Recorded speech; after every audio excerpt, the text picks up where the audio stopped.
Welcome, welcome, welcome.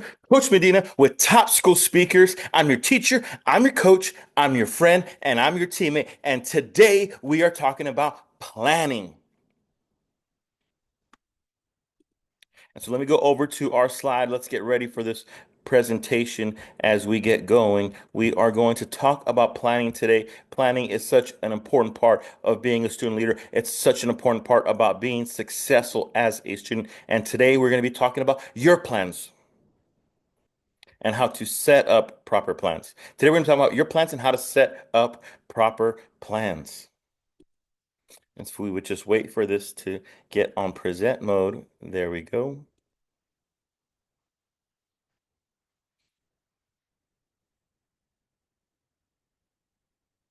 Today, we're going to talk about, again, today we're talking about plans. So some really cool quotes. One from Antoine de Saint-Exupéry. A goal without a plan is just a wish. Failing to plan is planning to fail. That one is from Benjamin Franklin.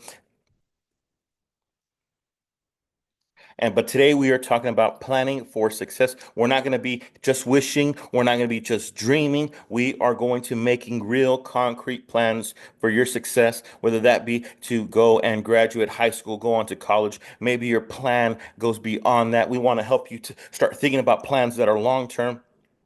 And so we're going to make plans for your success.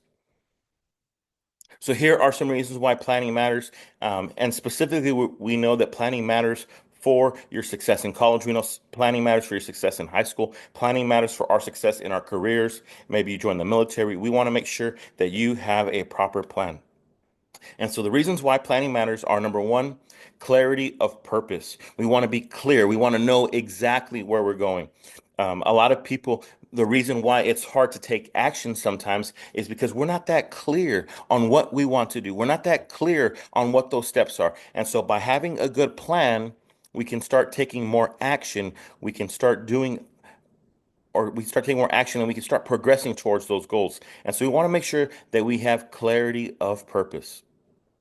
Part two, it helps us to have time management. So just on my way here for this video, I originally thought that I wasn't going to have enough time to make this video today, but I was able to adjust my plans. I was traveling. I just did a speech in El Paso, Texas, and I drove all the way home because we have events here in South Texas and I was able to leave a little bit early. So I was able to create more time because of proper planning. So the original plan did not have it. We were able to adjust some plans and make it work out. And now I was able to make this video today.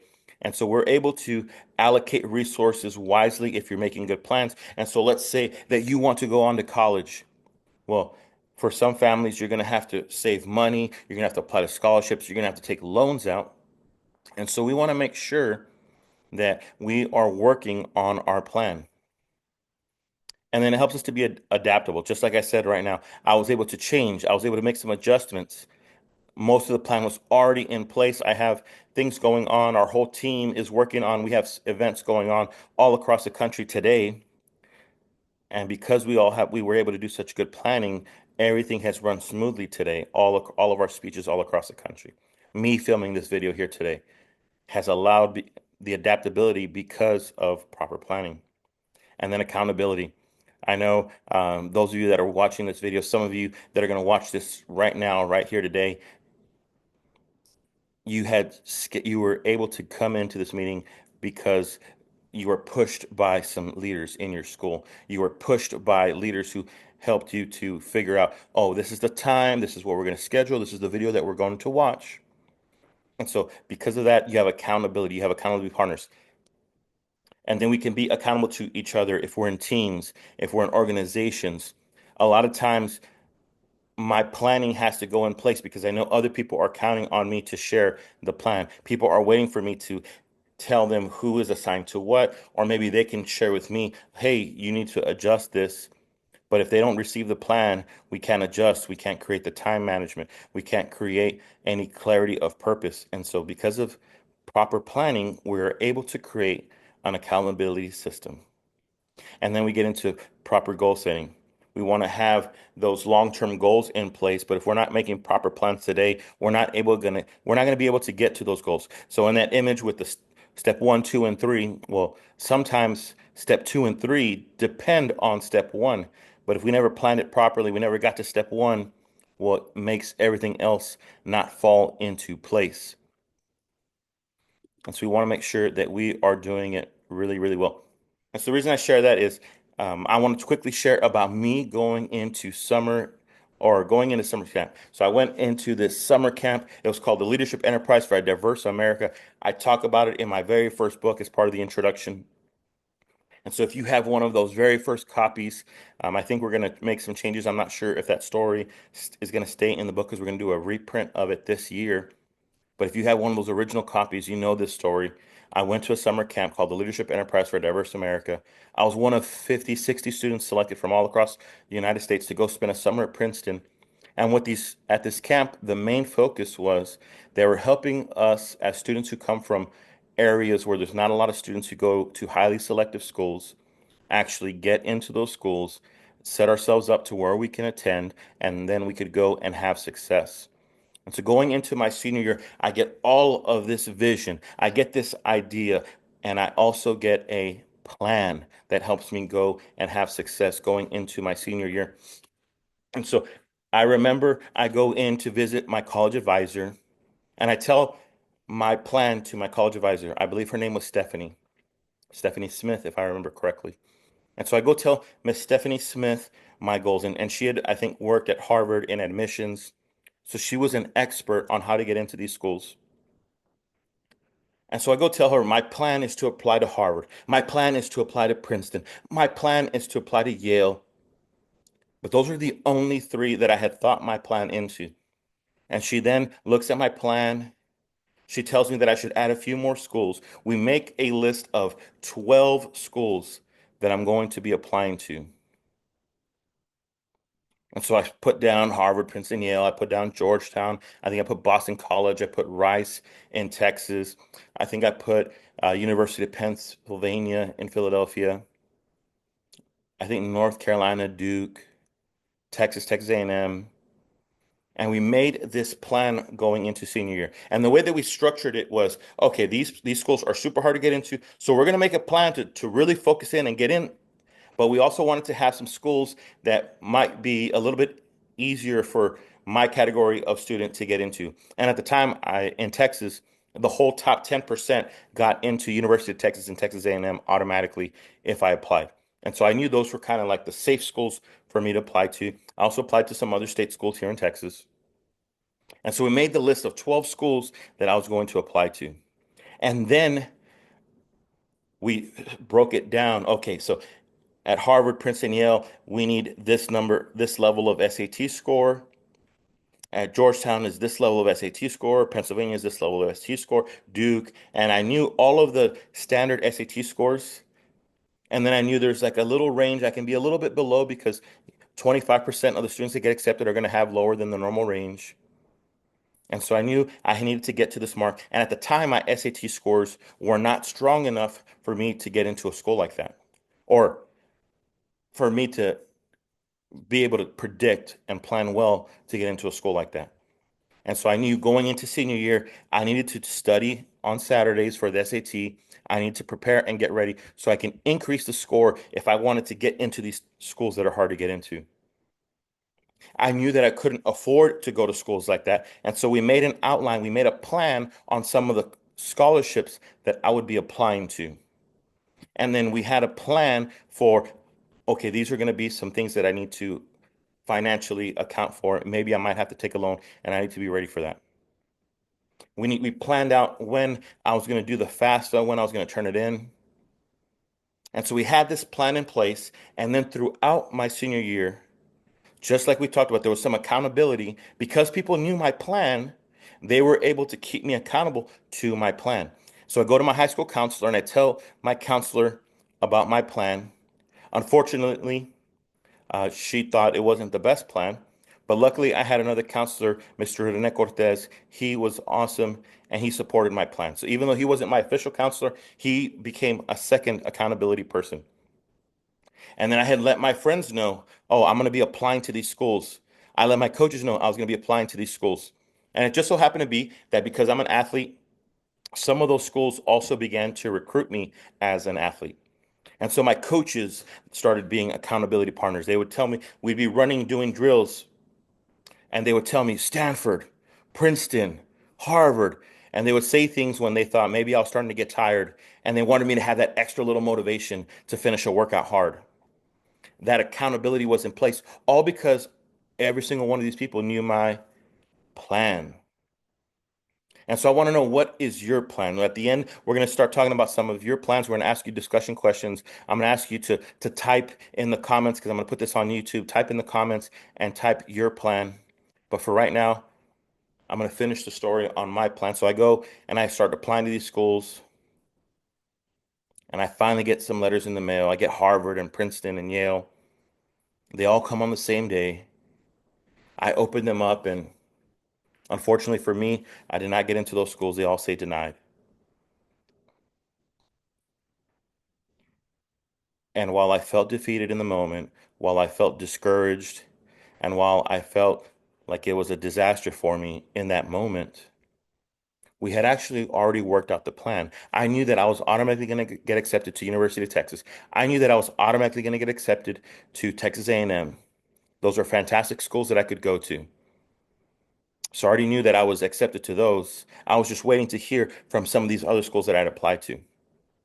Well, then the following week, I get two more letters. I think it was Boston College, and then my, of course, personal favorite, Georgetown University.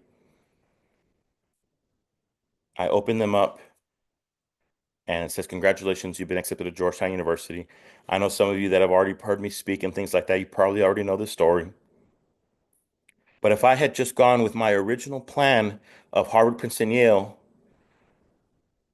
I would not have gotten to apply to Georgetown. But because I shared my plan with my college advisor at the leadership camp, because you can share your plan with, maybe you have a counselor at your school, maybe you can speak with your gear up advisor, you can tell teachers, you can tell coaches, you can tell friends, you can tell your parents. You can create a whole accountability system. And because I had that, Mr. Cortez helped me make sure that I was prepared to go to Georgetown. And because I had that, Mr. Cortez and my coaches helped me physically be ready, because later on I ended up walking onto the football team, which means that they didn't give me a scholarship, but I tried out and I made the team. But my coach called me before I got to the university. And even though I wasn't a scholarship athlete, my coach gave me a small, quick plan on how to prepare myself before getting there. As we go and prepare for college, and whether you're an athlete, whether you're a student, whether you're an athlete, whether you're a student leader, whether you want to increase the number of students that are going to conference and convention, whether you want to win a competition or event, maybe you want your whole band to go and win state, whatever your leadership abilities are, whatever leadership organizations that you're a part of, I want you to know that you can have success, but you have to have a plan. You have to have a plan for the success. Have to have a plan for almost making it to the success. You have to have a plan for when things really mess up. If you don't have a plan, you're really just planning to fail. And so I want to make sure that every single one of us has that plan. I want to make sure you know what colleges you're going to go to. I want to make sure you know how much it's going to cost. I want to make sure you know how you're going to get there. I want to make sure you know the programs that you're going to have to study. I want to make sure you know what coursework you need to take while you're in high school. I want you to know what scores you need on the SAT. I want you to know if you're competing in an organization, an event, if it's, let's say, an athletic event, oh, the teams that always win state always score this many points. If I'm competing in the Olympics, I know, and it's gymnastics, I know the winning scorers get whatever, 9.9 or something. If you want success in your program, if you want success in your organization, if you want success for yourself personally, you have to know what the plan is going to be. I know that every single one of you can do it. I know that every single one of you can go to whatever college you want to go to. I want you to know that you can go and have success at anything that you want, but you have to have a plan. And the earlier, the better. Some of the schools that you might be applying to, they're going to require you to have great scores all the way from freshman year. And so you need to make sure you have a plan. When you go off to college, let's say you want to go to law school, you have to have a plan. You're taking the right programs, you're taking the right things that are going to help you have success to go and be accepted into law school. If you're going into the military, you have to have a plan and know what it is that you want to do. And so make sure today when you're thinking about that dream, when you're thinking about that goal, when you're thinking about your vision, let's talk and make sure that we have a plan. I'm gonna go back and close it out with some more of the presentation.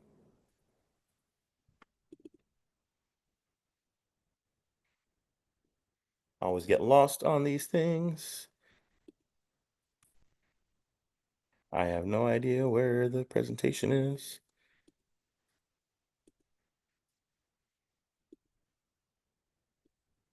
Here we go.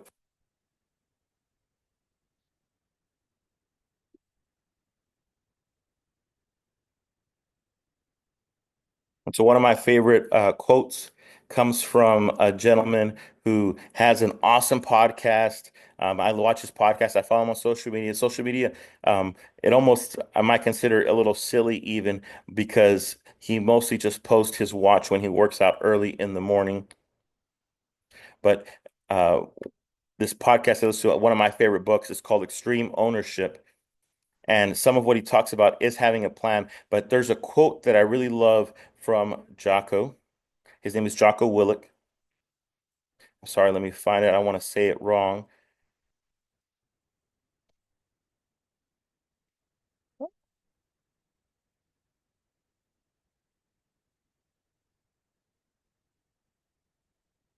I may have made a mistake here. Give me a second.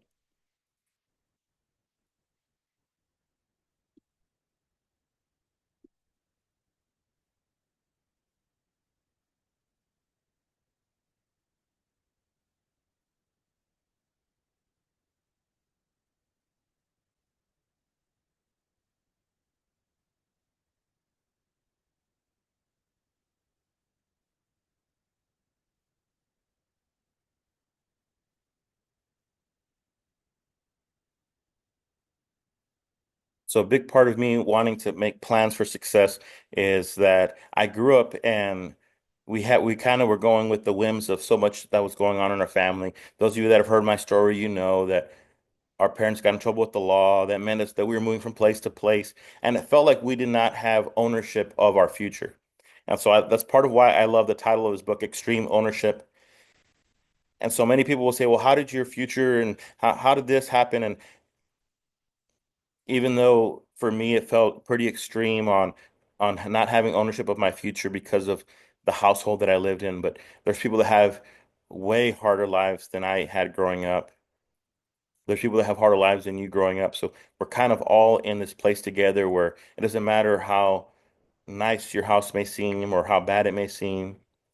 One of my favorite things about the title of Jocko's book is extreme ownership. And one of my favorite quotes of his is discipline equals freedom. I know it's hard to make a plan. I know it might feel frustrating to see where you are now and have to see where you're going to go. I know that it might feel difficult, but having discipline to sit down and write the plan out, having the discipline to tell other people about your plan, having the discipline to take those actions in order to accomplish the plan, it's going to be what helps you gain the freedom to pick whatever colleges that you end up getting accepted to, the freedom to choose whether you want to go to the military or you want to go to this certain career. When you're successful at the work that you do, it gives you the freedom to pick what jobs you want, to stay in place. It gives you the freedom to design what you want in the future, to make more money, to do the things that, but it all starts with having a plan and having the discipline to stick to the plan. And so we want to make sure that you as a student, you as a leader, you stick to the plan, you stay disciplined to the plan, and then you help others to do the same. And then all together, we can go and accomplish great and amazing things. All together, we can go and have freedom to have that success, to go win the state championship, to go win the award, to go and have success, to get accepted to those schools. I know that when you're disciplined to the plan, you can go and have success. And we're going to close out with a few discussion questions that I want to ask you. So I'm going to ask you these quick questions right now. I want to know, what is your plan? There is a stat that says young adults with clear says young adults with clear career goals. This is from ACT. The people that help, I believe they're the people that, this is from ACT, the Center for Equity and Learning. It says young adults with clear career goals in high school are 2.5 times more likely to complete a college degree or earn a vocational accreditation. I can't read today. Young adults with a clear career goals in high school are 2.5 times more likely to have success. And so I want to know, go ahead and comment in the video, go to the comments and type in, what is your plan for college, career, or military? And then what are some of your career goals? Help us to have that career goals in place. Be clear, know exactly what you want, so that way you can be one of those 2.5 that's more, or 2.5 per, 2.5 times more likely to complete the college degree and earn your vocational accreditation. Again, I believe in every single one of you. I know that you can do it. I'm so excited that you have taken the time to invest in yourself today by watching this video. You've taken another step, and now it's time to continue the plan. Stay disciplined to it, so that way you can have clarity, so that way you can have the accountability, and that way you can have the success and be one of those 2.5 that's most likely to have that success. Thank you so much. It's been an honor and a pleasure. Don't forget, I'm Jonathan Medina from TopSchoolSpeakers.com. I'm your teacher, I'm your coach, I'm your friend, and I'm your teammate, and it's time to have an impact on your success.